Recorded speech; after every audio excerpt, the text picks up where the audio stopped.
So if you're looking to play as Darth Maul in Star Wars Battlefront 2 in 2025, these are going to be the star cards I recommend you guys. Now, Maul is a very average character at everything, but he does have a pretty decent skill ceiling, so if you can get good at Maul, he's definitely tough to play against. And there's times when I go on 14, 15 kill streaks with Maul and HVV and do absolutely amazing. And there's times when you kind of get struggle because the other team's got 3 shooters and it can be tough. But again, Maul is just super fast, so it's hard to even shoot him and hard to attack him in general. So I'm going to go through every single one of his cards, explain which ones I think are the best. I think he does have a definitive setup that is the best in the game for him. And it might be kind of subjective, but he's just got some cards that are just completely garbage and some that are just super, super good. So with the first card, Lightsaber Defense. Now, if you're a new player, you're not going to know about this, and there's no way you would unless you watched or hear it from anyone that's played the game. Now, what the card says is it does 16% blaster damage reduction, which it does do. But on top of that, there used to be a card here that made a spin attack take less damage while he was doing it, which is going to go great with another card I'll talk about later. And for some reason, when the developers added this card over top of it, they didn't remove the old effect. So with that being said, this basically has 2 things in it. So you're going to have 60% damage reduction while doing a spin attack, which is really good with Maul. Because he can do that against the Yoda and take basically no damage, but the Yoda is going to take full damage. So this is a card you always want to have on at all times. Trooper modes, HGV, don't matter. It's 2 cards in one, super good. There's really no reason to ever take it off. Thrown too slow, bonus damage. I think it's only actually 19 damage when you choke 2 enemies.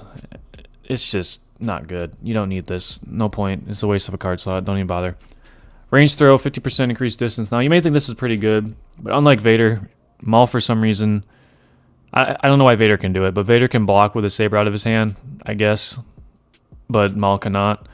So this kind of just screws you over because you're going to get hit by force abilities. You have basically a longer vulnerability. You can get shot during this. You get pulled out of anything by Anakin. It's just not good.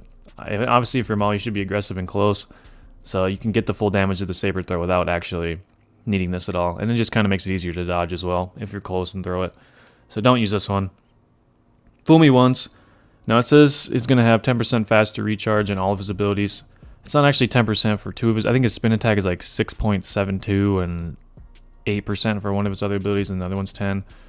So yeah, it is not worth it. Even then, if it was all 10% and working, I still wouldn't bother with this card. The extra 10% is not much, and I don't think it's make or break for Maul. So as people use this card, I don't think it's worth it.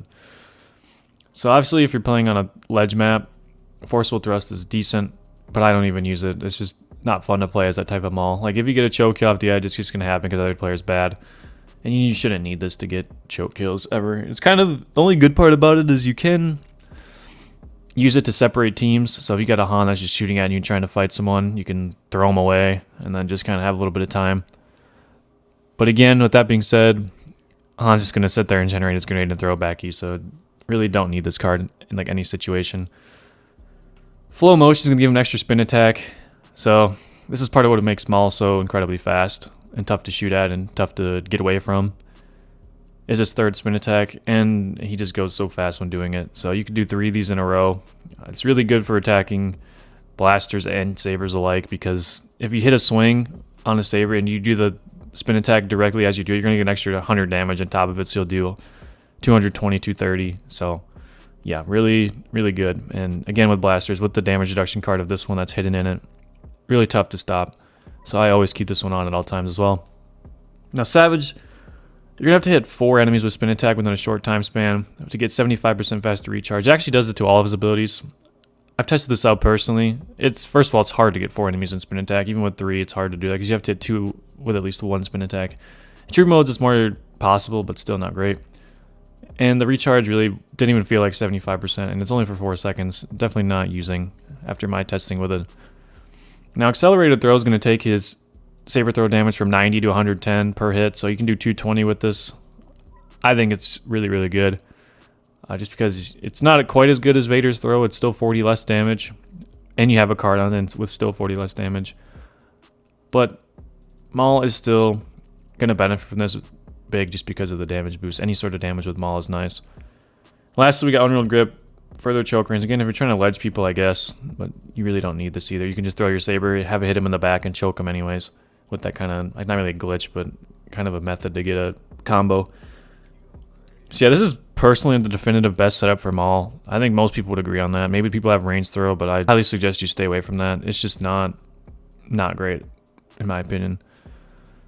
And this is going to get you killed more often than not. So definitely go with these 3 cards if you're trying to play Maul. I just think it's his best setup by far. So yeah, hope this helps some of you guys out, and thanks for watching.